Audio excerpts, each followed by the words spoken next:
Banks are built on numbers, but you are a very specific kind of number. To the global financial system, you aren't a customer with a name and a story. You are a liability, an entry on a balance sheet that needs to be cleared. Look at the screen. $600 billion. That's the price tag on your remaining heartbeat. And there are people who need you to lose. Today, we're uncovering why banks pray you don't live to see 80. Like, subscribe, and let's start. Number 1. The actuarial equation. It starts in a room where you are never invited. Inside every major bank, there are people called actuaries.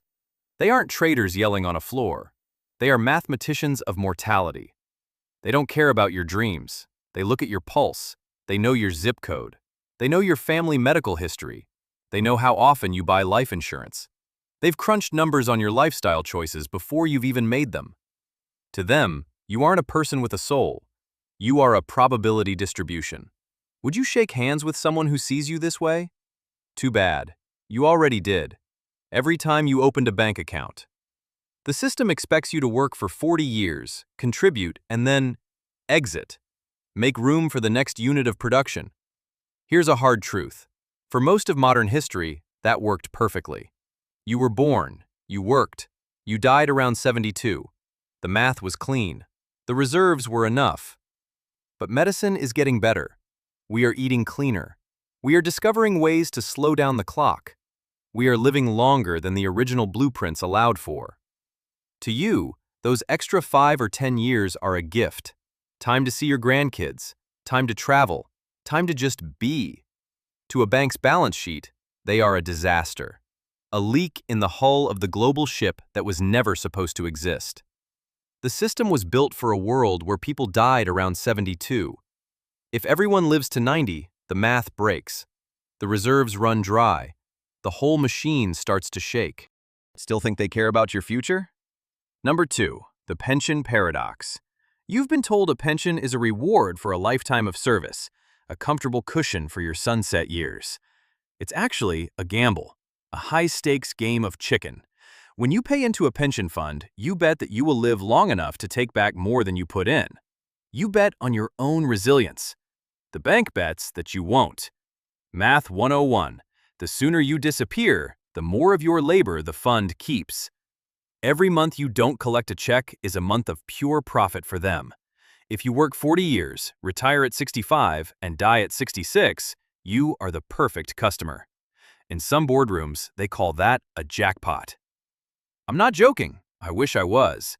You gave them decades of your energy, your mornings, your weekends, your best years, and only took back 12 months of value. You left a massive surplus of your hard-earned wealth in their vault for them to keep forever. But if you live to 100, you become a longevity risk, a drain. You were taking back wealth they already planned to spend on other investments, on bonuses, on new buildings.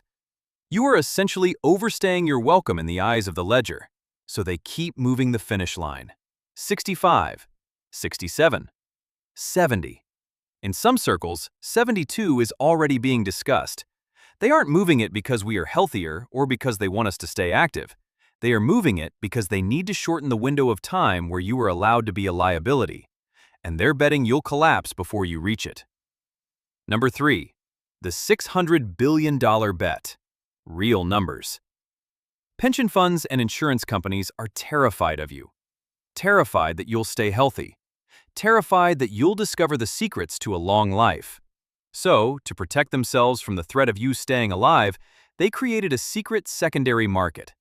A layer of the economy that 99% of people don't even know exists.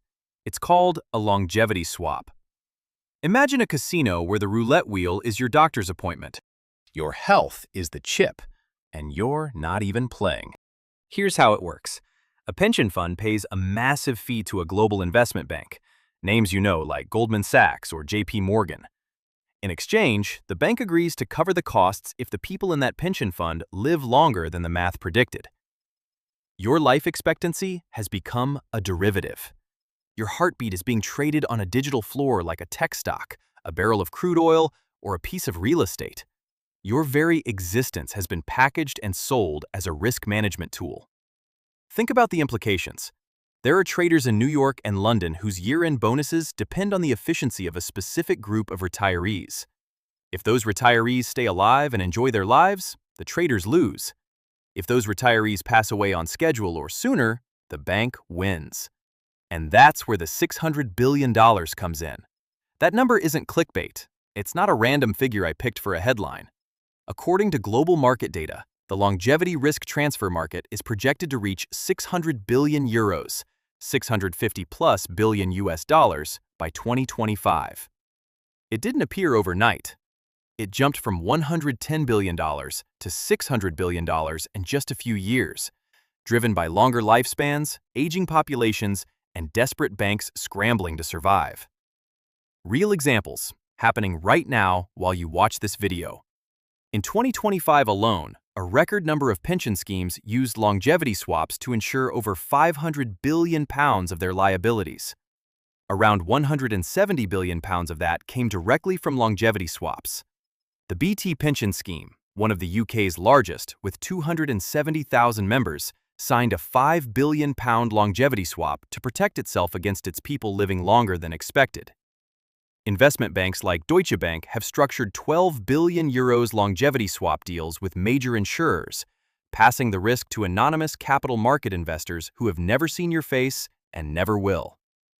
In the US, states like Pennsylvania and Ohio have shifted billions in pension risk to Wall Street through similar instruments. Your tax dollars, by the way, are sometimes part of this bet.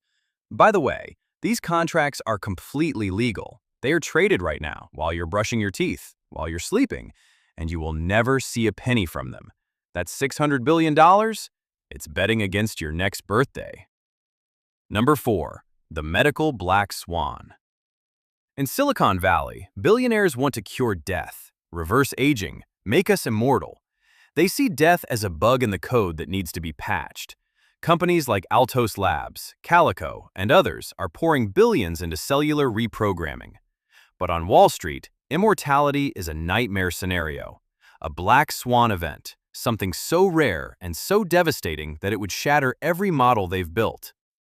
If we all live to 150 tomorrow, just imagine, every pension fund on Earth would go bankrupt overnight. Every insurance company would vanish. The housing market would freeze because the natural cycle of inheritance and property turnover would stop. Your pension would evaporate in 10 years. Not maybe, mathematically guaranteed. The economy needs a death-to-wealth ratio to remain stable. It needs the old to move on so the young can spend, borrow, and keep the gears turning. It's ugly to say out loud, but it's the truth they teach in every Economics 101 class, just with nicer words. Here's the ultimate irony of our lives. You work your whole life to earn money to stay alive, but the system that manages that money only stays healthy if you eventually stop breathing. It is a parasitic relationship masked as a service. They give you wealth in exchange for your time, knowing that eventually they get the wealth back because your time is finite. It is the ultimate trade back. If your time becomes infinite, their money becomes worthless paper. So who's really on your side? No one, except you. Number 5. The resolution, the pulse audit. So what does this mean for you? The person standing on the other side of the screen, maybe watching this late at night, maybe feeling a little tired, a little trapped. The most rebellious thing you can do in the 21st century is to stay healthy and stay alive. If the most powerful financial institutions are betting $600 billion on your departure, then your time is the most valuable asset in the universe. More than gold, more than Bitcoin, more than any stock they could ever sell you. They aren't betting on your savings. They aren't betting on your house or your car. They are betting on your remaining seconds. They are counting on your fatigue. They are counting on you burning out, giving up, or just fading away. So here's the question you're not supposed to ask. What if the best investment you can make isn't in stocks, bonds, or crypto? What if it's in vegetables, sleep, and saying no to burnout? What if the highest ROI comes from a walk outside, a good night's rest, and cutting out the people who drain your energy? Conduct an audit today. Not a financial audit, a pulse audit. Are you building a life you actually want to live? Or just maintaining a machine that's patiently waiting for you to exit the stage? Don't be the perfect customer. Don't work until the last second and quietly disappear to save the bank money. Don't let them profit from your exhaustion. Live so long that the banks have to rewrite their spreadsheets from scratch. Live so well that the longevity swaps fail and the traders lose their bonuses. Live so loudly that the actuaries have to go back to their models and start over. Own your time, every second of it. Guard it like the $600 billion treasure that it is. Because your life isn't a line item. It isn't a liability for someone else's balance sheet. It's not a probability distribution. It's not a derivative. It's a miracle. And it's time you started acting like it. I'll see you in the next video.